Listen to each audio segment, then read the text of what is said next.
Dinas Kesehatan Kota Batu terus melakukan rapid test terhadap aparatur sipil negara di lingkungan pemerintah Kota Batu. Hal ini dilakukan setelah 1 orang hilang indera penciumannya karena terinfeksi virus corona. Sebanyak 110 pegawai negeri sipil dan pegawai honorer di Kominfo menjalani rapid test massal.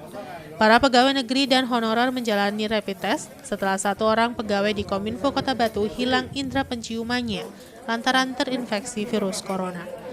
Menurut keterangan Wakil Wali Kota Batu, rapid test massal pegawai Kominfo Kota Batu atas permintaan kepala dinasnya karena khawatir ada klaster baru penularan COVID-19 dari pegawai Kominfo. Selain itu, hal ini untuk menghindari terjadinya klaster baru penularan COVID-19 di lingkungan pemerintah Kota Batu. Perkantoran Kominfo juga sempat ditutup. Sementara hasil rapid test dari 110 pegawai Kominfo hasilnya non-reaktif. Dan hingga kini di Kota Batu terkonfirmasi 147 orang positif COVID-19, sembuh 97 orang dan meninggal 8 orang. Minggu kemarin ada salah satu staf kami yang ada di bagian staf dari Kominfo, dia merasa badannya nggak enak, sudah tidak bisa mencium lagi. Oleh sebab itu saya suruh pulang. Berikutnya teman-temannya satu kantor yang langsung kita tracing, yang langsung berhubungan dengan yang bersangkutan. Hari Jumat itu sudah kita lakukan rapid pada hari Jumat, dan yang bersangkutan Jumat itu juga sudah kita swab. Hari ini kita melanjutkan untuk seluruh staf yang ada di Kominfo, jumlahnya kurang lebih ASN dan non-ASN ada kurang lebih 110 orang. Kita rapid sisa dari yang kemarin sudah kita rapid hari Jumat. Terus hari Sabtu juga kita lakukan penyemprotan di lantai, semua lantai yang ada di lantai 3 maupun eskalator itu juga kita lakukan. Ya, hari yang pertama kemarin begitu kejadian itu kita pulangkan lebih awal, bukan ditutup. Kita pulangkan lebih awal, jam 1 sudah kita pulangkan lebih awal. Untuk anak-anak yang langsung berhubungan itu kita rapid, yang lainnya untuk kita pulangkan karena dilakukan disinfektan. Yanto Yanjung melaporkan.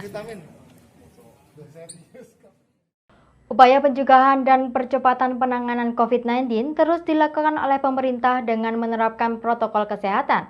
Namun, pada fase menuju kehidupan normal ini, pengetatan diperlonggar sehingga berdampak pada menurunnya kepatuhan masyarakat. Upaya memutus mata rantai dan percepatan penanganan COVID-19 terus dilaksanakan dengan penerapan protokol kesehatan dan pembentukan kampung-kampung tangguh, di mana penerapan protokol kesehatan bisa lebih maksimal. Memasuki fase adaptasi kehidupan normal dan status Kabupaten Malang di zona oranye, sehingga pengetatan aktivitas masyarakat lebih longgar dibandingkan pada kondisi zona merah. Saat ini jumlah terkonfirmasi positif COVID-19 di Kabupaten Malang dari info covid19.jatimprov.go.id pertanggal 21 Juli 2020 mencapai angka 408 orang. Mendukung percepatan penanganan COVID-19, upaya peningkatan kesadaran masyarakat untuk mematuhi protokol kesehatan harus terus dilakukan baik melalui banner himbauan maupun melalui berbagai media, baik cetak, elektronik, dan televisi. Menurut salah seorang warga berharap upaya pemerintah dengan didukung masyarakat, pandemi corona bisa segera berakhir dan aktivitas bisa kembali normal. Di lokasi pintu masuk gerbang Dusun Karangan, Desa Donowari, penyemprotan disinfektan masih berlangsung selama 24 jam. Berbeda dengan tempat lainnya di wilayah Karangploso yang sudah tidak terlihat. Satu bulan lebih, Pak. Ini 24 jam, Pak, ya? Ini setiap warga yang lewat memang itu 24 jam, tapi nggak ada yang jaga, ya? Otomatis, Pak, ya? Pak, harapan seperti apa dengan kondisi seperti ini, Pak? Ya, mudah-mudahan aja cepat selesai ya di kondisi seperti ini. Biar warga juga bisa hidup normal. Biar normal kembali, Pak, ya?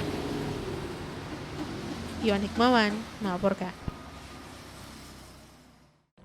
Memastikan seberapa besar pencemaran air di Sungai Brantas, aktivitas lingkungan dari Surabaya melakukan uji kualitas air sungai di lingkungan Sungai Brantas, Kota Malang.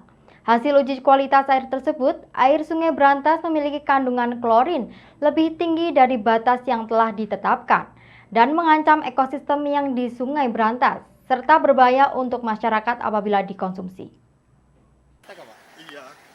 4 orang aktivis lingkungan dari Ekoton Surabaya melakukan uji kualitas air sungai di Kali Brantas, Kota Malang. Dengan menggunakan peralatan lengkap, 4 aktivis tersebut melakukan uji kualitas air sungai Kali Brantas untuk mengetahui klorin dan mikroplastik yang terkandung di air Sungai Brantas. Dari hasil uji kualitas air Sungai Brantas ini diketahui kandungan klorin di air Sungai Brantas 5 kali lebih tinggi, yakni 0,15 dari standar baku mutu kandungan klorin yang ditetapkan pemerintah, yakni 0,3. Selain kandungan klorin yang tinggi, uji kualitas air Sungai Brantas juga ditemukan kandungan mikroplastik yang juga tinggi. Eka Clara, salah satu aktivis lingkungan yang melakukan uji kualitas air Sungai Brantas, mengatakan, dari 2 titik di Kota Malang kandungan klorinnya cukup tinggi, yakni 0,15. Ia menambahkan tingginya kandungan klorin ini, salah satu penyebabnya yakni penggunaan cairan disinfektan di masa pandemi COVID-19, sehingga kualitas air sungai tercemar. Sedangkan kandungan mikroplastik di Sungai Brantas juga tinggi. Hal ini dikarenakan banyak sampah plastik yang terdapat di aliran Sungai Brantas, sehingga mencemari air. Tingginya kandungan klorin dan mikroplastik yang terdapat di air Sungai Brantas berdampak pada keberlangsungan hidup ekosistem di Sungai Brantas dan berbahaya bagi kesehatan manusia apabila mengkonsumsi air Sungai Brantas. Untuk itu, aktivis lingkungan ini berharap pemerintah membuat peraturan yang ketat demi menjaga kebersihan dan kualitas air di Sungai Brantas. Untuk Kali Brantas sendiri kan dia dilalui oleh 15 kabupaten dan kota, termasuk dari Malang ini. Kita kemarin sudah mulai identifikasi dari Kali Surabaya, karena Kali Surabaya sendiri kan dia termasuk dari Kali Brantas. Nah, kita ada penelitian 3 penelitian dari Fakultas Teknik Lingkungan ITS, dan kemudian ada Saintex juga dari UNER dan Ekoton juga, yang dimana kita mengidentifikasi adanya mikroplastik di Kali Surabaya. Nah, partikel yang didapatkan antara 1 sampai 300 partikel per meter kubiknya. Nah, kita di sini juga pengen mengidentifikasi di Kota Malang ini, karena Kota Malang ini termasuk dalam Kali Brantas. Nah, kita tadi sudah menguji kadar klorinnya, di mana ada 2 titik. Nah, salah satunya di sini kadar klorin yang ditunjukkan yaitu 0,15, yang dimana dia itu tinggi daripada standar baku mutu yang sudah ditetapkan oleh pemerintah, yakni 0,03, yang artinya ada 5 kali peningkatan kadar klorin. Hal ini disebabkan oleh banyaknya kayak penggunaan desinfektan, kemudian pemutih dan deterjen juga, yang dimana masa pandemi ini kan lebih banyak digunakan kan untuk mencuci baju, kemudian mencuci masker-masker yang bisa didaur ulang juga, dan kemudian desinfektan yang memang untuk protek kita kayak gitu ya. Simon Alfredo melaporkan. Terima kasih Anda masih bersama kami dalam Info 7 Malang Raya. Jelang pelaksanaan Idul Adha 1441 Hijriah, di tengah pandemi COVID-19, Wali Kota Batu Dewanti Rumpoko menghimbau agar pelaksanaan sholat Idul Adha tetap menerapkan protokol kesehatan. Para pengurus masjid juga dihimbau untuk melakukan pemotongan hewan kurban di rumah potong hewan secara gratis untuk menghindari klaster baru penyebaran COVID-19. Jelang perayaan Idul Adha 1441 Hijriah yang dirayakan umat muslim di tengah pandemi COVID-19, pelaksanaan sholat Id dan penyembelihan hewan kurban tetap diperbolehkan oleh Wali Kota Batu Dewanti Rumpoko di Kota Batu. Wali Kota menghimbau agar pelaksanaan sholat Id dan penyembelihan hewan kurban tetap mentaati dan disiplin protokol kesehatan, serta harus sesuai dengan peraturan yang dibuat pemerintah Kota Batu bersama Kementerian Agama Kota Batu. Dan protokol kesehatan harus dijalankan untuk mencegah dan meminimalisir penyebaran COVID-19 di Kota Batu. Selain itu, protokol kesehatan juga harus diterapkan pada saat penyembelihan hewan kurban di masing-masing wilayah, guna mencegah hal-hal yang tidak diinginkan saat memotong sendiri. Wali Kota menghimbau agar pemotongan hewan kurban bisa dilakukan di RPH atau rumah potong hewan di Desa Mojorejo, Kecamatan Jonrejo, Kota Batu, tidak memotong sendiri karena akan menimbulkan kerumunan warga. Wali Kota juga menjanjikan nantinya biaya pemotongan hewan kurban akan bebas retribusi alias gratis agar mempermudah masyarakat untuk melakukan pemotongan di RPH. Wali Kota menambahkan pihaknya akan melakukan pengecekan terkait ketersediaan tempat pemotongan hewan serta tenaga yang diperlukan saat proses memotong. Sementara itu, terkait pelaksanaan sholat Idul Adha, Wali Kota Batu tetap mengikuti instruksi dari Kementerian Agama, yakni untuk tetap melakukan sholat dengan tetap mematuhi protokol kesehatan, menjaga jarak, tak bersentuhan, dan tetap menggunakan masker. Ini kami akan mengikuti dari instruksi dari kementerian. Nah, tapi disarankan kemarin ketika saya bertemu dengan Ibu Gubernur, kalau soal sholat, ketika sudah suasana memungkinkan itu bisa sholat dengan SOP kesehatan, protokol kesehatan tetap dijalankan. Tetapi untuk memotong korban disarankan untuk memotong di tempat pemotongan hewan, tidak memotong sendiri. Dan nanti saya akan berkoordinasi dengan Pak Wawa, dengan Pak Sekda ketika di pemotongan hewan, selain kecukupan tempat dan tenaga, juga supaya retribusi tidak usah ditarik, jadi ada fasilitas untuk masyarakat supaya itu gratis memotong di pemotongan hewan. Itu yang akan kami lakukan supaya kita bisa mencegah hal-hal yang tidak kita inginkan. Jadi di masjid ditiadakan Bu? Pemotongan hewan kami menghimbau seperti itu. Himbauan, ya kami menghimbau seperti itu. Yanto Yanjung melaporkan. Menjelang Idul Adha, pasar hewan Karangploso semakin ramai aktivitas penjualan hewan untuk kurban. Harga kambing sudah mengalami peningkatan, tetapi transaksi masih belum normal. Aktivitas di pasar hewan Karangploso semakin meningkat beberapa hari menjelang Idul Adha. Pasar dipenuhi kambing dan sapi dari berbagai jenis, khususnya untuk kambing, terlihat sudah banyak yang ditawarkan untuk kebutuhan kurban. Khususnya untuk kambing, terlihat sudah banyak yang ditawarkan untuk kebutuhan kurban yang tinggal menghitung hari.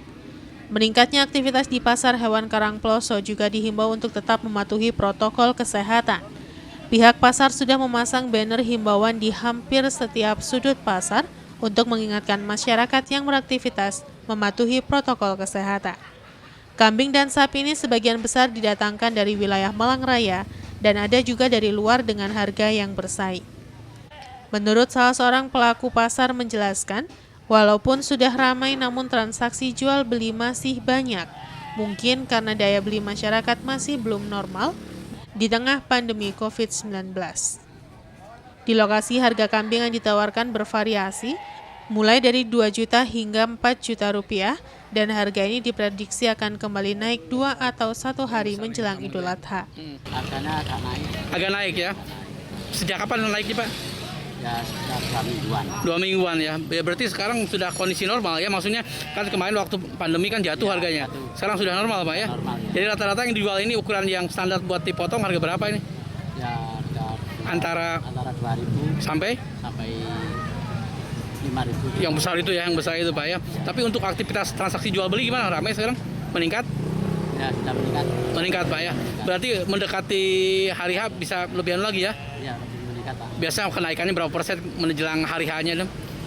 Yang misalnya 2 juta jadi berapa biasanya harganya? 2 juta ya biasanya 2.500. Jadi 2,5 Pak ya. Oh. Iwan Hikmawan melaporkan. Terima kasih Anda masih bersama kami dalam Info 7 Malang Raya. Penjualan hewan kurban menjelang Hari Raya Idul Adha 1441 Hijriah mulai ramai pembeli. Mengantisipasi meningkatnya pemerintahan, pedagang hewan kurban telah menyediakan stok hewan kurban dengan memasok dari luar Pulau Jawa. Meskipun di tengah pandemi COVID-19, namun penjualan hewan kurban tetap ramai. Terbukti menjelang Hari Raya Idul Adha 1441 Hijriah yang akan jatuh pada tanggal 31 Juli.